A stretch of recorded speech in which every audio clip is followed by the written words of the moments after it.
என்னைக்குதான் என்னதான் எங்க போய் எங்க சுத்தி வந்தாலும் அந்த பூ கட்டுற வேலை ஒன்று விடவே விடாது இல்ல. அது என்ன விடாதோ இல்ல, நான் தான் அதை விட மாட்டேன். இதுல இது இது இது எவ்வளவு தெரியுமா எனக்கு உதவி செய்யுது. என்ன உதவி செய்யுது சொல்லு. என்ன உதவி செய்யுது உனக்கு? சும்மாவை கட்டுற காசு தானே. கரண்ட் போச்சு சொல்லு. போயிடுச்சு. ஏசி ஆஃப் பண்ணுப்பாங்க. இது எவ்வளவு தெரியுமா, இந்த பூ வந்து எனக்கு உதவி செய்யுது. என்ன செய்யுது?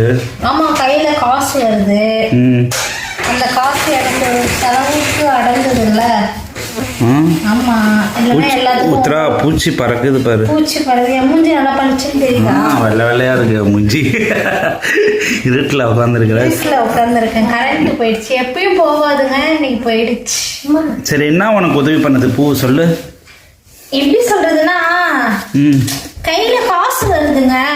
எவ்வளவு கிடைக்கும் கையில காசு? 100 ரூபாய். அம்மா கட்டுறதுக்கு 100 ரூபாய் தருவாங்களா? தருவாங்க. அது என் கை செலவுக்கு வச்சுப்பேன்.